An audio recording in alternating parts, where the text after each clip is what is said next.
श्री लक्ष्मी नारायण मंदिर जो कि स्थित है आला हजरत साहब की दरगाह के बिल्कुल समीप। और ये बहुत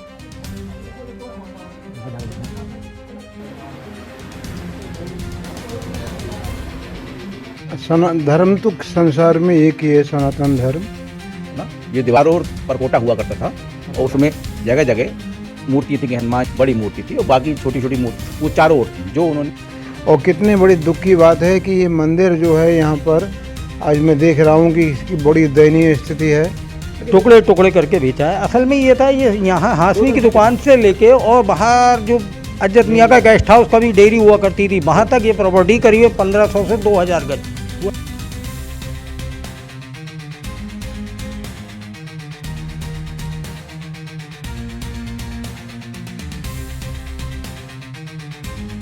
आज मैं बहुत बहुत धन्यवाद देता हूँ प्रभु परमात्मा को, श्री राम को, कि हमारे एक संत साधु सन्यासी मुख्यमंत्री हैं उत्तर प्रदेश के, जो न्याय की बात करते हैं और उनके द्वारा न्याय के आधार पर आज इस मंदिर को पुनः जागरण का अवसर प्राप्त हो रहा है।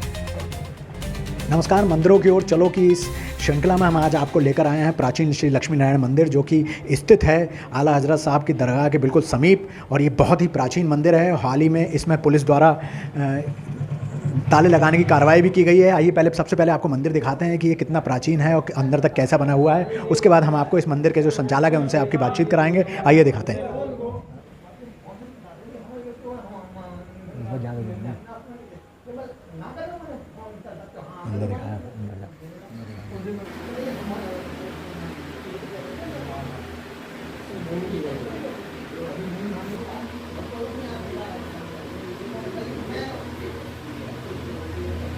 हमारे साथ हैं बरेली शहर के एक मशहूर आचार्य जी पंडित के शंकदार जी। आइए उनसे जानते हैं कि आखिर इस मंदिर में आज उनका आगमन किस कारणवश हुआ है। पंडित जी, बहुत मशहूर मंदिर है, ये बहुत प्राचीन मंदिर है और ख़ास बात यह है कि इसके पास में एक बहुत ही मशहूर दरगाह भी है। तो ये दोनों चीज़ें आसपास हैं, दोनों पौराणिक चीज़ें आसपास हैं, दोनों धार्मिक स्थल आसपास हैं। सबसे पहले तो ये बताइए कि दो चीज़ें जब अलग अलग धर्मों की, अलग अलग विचारधाराओं की एक साथ होती हैं तो लोगों का मन उससे किस तरीके से जुड़ता है? देखिए, हम तो धर्म तो संसार में एक ही है, सनातन धर्म। बाकी मजहब पंथ वगैरह अलग अलग हैं। तो ये जो मजहबी जिहादी लोग हैं, ये हमारे मंदिरों को, हमारी पूजा पाठ, हमारी पद्धति को, बुत परस्ती को ये बर्दाश्त नहीं करते हैं और इनका तो बुत परस्तों को कत्ल करने का शुरू से ऐलान रहा है, फरमान रहा है। तो ये मंदिर हमेशा से भारतवर्ष में उपेक्षा रही है मंदिरों की और तुष्टीकरण के चलते हुए इनको जो मज़ारें हैं, मस्जिदें हैं, दरगाह हैं, इनका बड़ा नाम रोशन किया गया। तुष्टीकरण है कांग्रेसियों का और ये जो वामपंथी विचारधारा के लोग हैं। मैं इसकी घोर भर्त्सना करता हूँ कि हमारे मंदिरों को भी उसी प्रकार से, जिस प्रकार से दरगाहों को, मस्जिदों को, मज़ारों को आप संरक्षण देते हैं, वैसे ही हमारे मंदिरों को भी संरक्षण दें। और कितनी बड़ी दुख की बात है कि ये मंदिर जो है यहाँ पर आज मैं देख रहा हूँ कि इसकी बड़ी दयनीय स्थिति है और दयनीय स्थिति होने के साथ साथ इस पर जिहादियों ने कब्जा भी करने का पूरा प्रयास किया। आज मैं बहुत बहुत धन्यवाद देता हूँ प्रभु परमात्मा को, श्री राम को, कि हमारे एक संत साधु सन्यासी मुख्यमंत्री हैं उत्तर प्रदेश के, जो न्याय की बात करते हैं और उनके द्वारा न्याय के आधार पर आज इस मंदिर को पुनः जागरण का अवसर प्राप्त हो रहा है।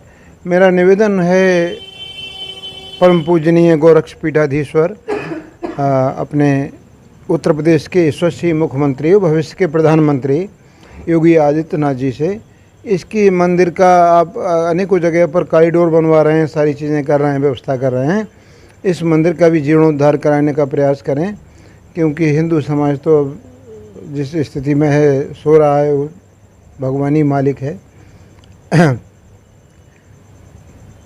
और ये जो मंदिर के बीच में को लेकर राजनीति चलती है, तो हम दूसरे, आपने बताया दूसरे धार्मिक लोगों की चलती है, तो क्या कारण है कि वो इतना ज़्यादा भय खाते हैं, इतना ज़्यादा चिड़न होती है, उनमें कोफ्त है, या फिर कुछ और कारण है, या फिर वो पूरे हिंदुस्तान में एक अपना हुकूमत चलाना चाहते हैं? आखिर क्या? हिंदुस्तान ही नहीं, वो पूरे विश्व पर अपना खलीफा राज कायम करना चाहते हैं। पूरे विश्व में इन लोगों ने, जिहादियों ने कत्लेआम मचाया हुआ है, आप सब अच्छी तरीके से जानते हैं। और ये जहाँ भी हैं वहाँ काट मार से ये चूकते नहीं हैं। इनका मज़हब ही काट मार की इजाज़त देता है। इनका कुरान कहता है कि काट मार काट मार। और जब रमज़ान के पवित्र दिन बीत जाएं, ये तमाम आयतें आप देखते हैं कुरान में लिखी हुई हैं, तब काफिरों को कत्ल कर दो, उनकी औरतों को रख लो, उनको जो ज़मीन जायदाद उनकी दौलत है वो माले गनीमत है। तो जब उनका मजहबी ये कहता है उनसे, और मज़हब की पढ़ाई मदरसे चल रहे हैं और वही पढ़ाया जाता है उनके लिए, तो ये निश्चित रूप से वो वही चीज़ों को अंजाम देंगे। हम लोग शांति प्रिय हैं और न तो किसी के साथ कोई विद्वेष रखते हैं, न किसी के पूजा पाठ में या उनकी पद्धति में कोई दखल देते हैं, मगर ये लोग वाज नहीं आने वाले हैं। इसका सीधा सीधा कारण है कि एक नाव पर दो लोग बैठे हैं और नाव में एक ही को लेके जाने की क्षमता है, तो एक को तो अब हिंदुस्तान छोड़ना पड़ेगा। या तो हिंदू हिंदुस्तान छोड़ के भागेंगे, या फिर इन मुस्लिमों को और इन जिहादियों को जो झगड़ालू मानसिकता के हैं, जो हमेशा कत्लेआम की बात सोचते रहते हैं, वो हमारे साथ लवलीन कपूर जी हैं जो इस मंदिर के संचालक हैं। लवलीन, सबसे पहले तो ये जानना चाहूँगा इस मंदिर का नाम लक्ष्मी नारायण मंदिर क्यों है, ये कितना प्राचीन है और ये आसपास की स्थिति घर जैसी क्यों है, ये मंदिर जैसा क्यों नहीं लगता? बोलो सिया रामचंद्र की जय।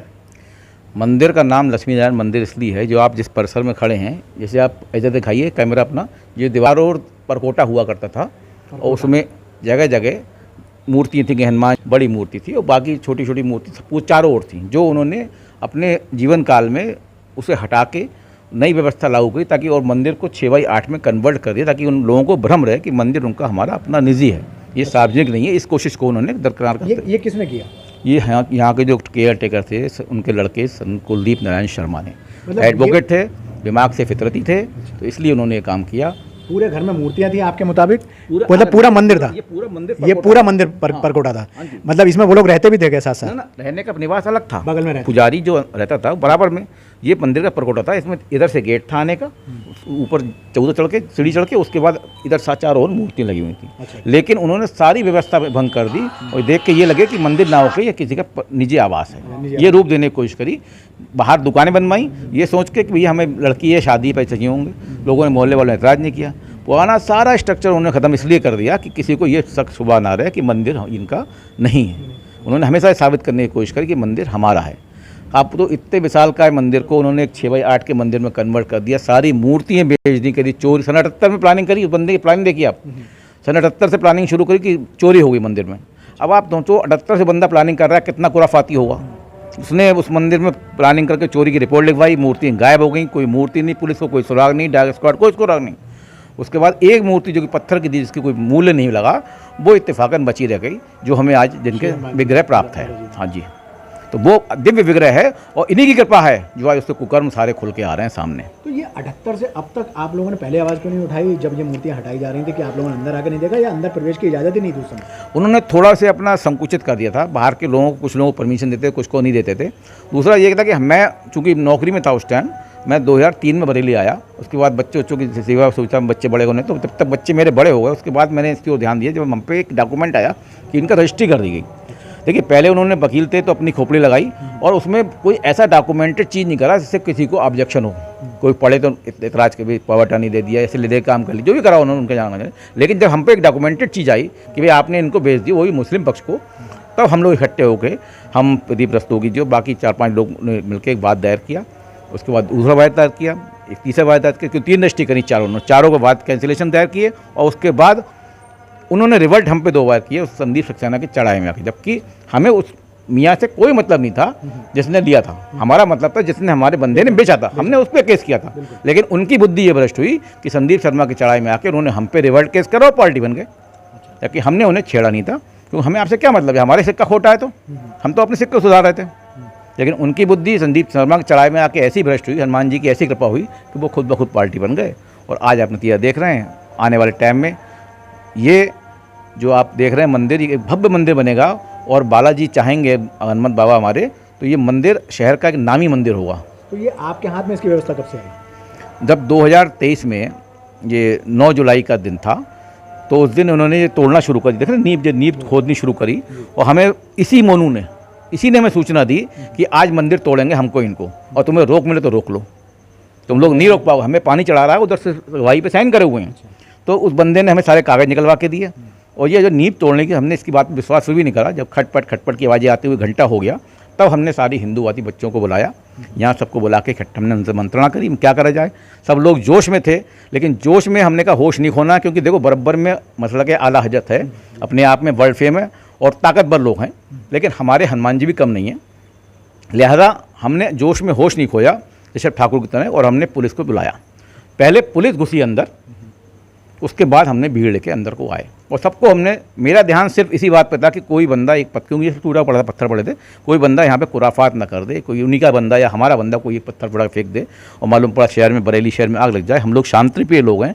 मैं 2004 से बल्कि 2005 से पुलिस मित्र हूँ, शांति कमेटी का सदस्य हूँ, तो इसलिए मुझे कभी भी ये मज़ा नहीं आएगा कि शहर में आग लगे। तो जो लोग तोड़फोड़ कर रहे थे, खुदाई कर रहे थे, वो इस मेन गेट से अंदर आए होंगे या आपके सामने दिखाई नहीं वो किसी और? चारों ओर के गेट बंद कर रखे थे, कौन से गेट से आए थे हमें नहीं मालूम। संदीप शर्मा, उनकी वाइफ, दोनों मौजूद थी यहाँ पे, और मियाँ के साले जो तोड़ने वाले लोग थे वो यहाँ मौजूद तो थे। मतलब जहाँ से ये नींव है, ये आंगन आधा है, इसके उस तरफ वाला हिस्सा उधर का तो बिक्री हो चुका है, इधर का भी बयाना जा चुका था, और वो इस मंदिर, इसके बाद इस मंदिर को तोड़ने का प्लान था, जैसा कि हमें मोनू ने बताया था। पहले उधर का, उसके बाद इधर का। हाँ, तो जो मोनू बताया तो उसी पे हमने एक्शन लिया।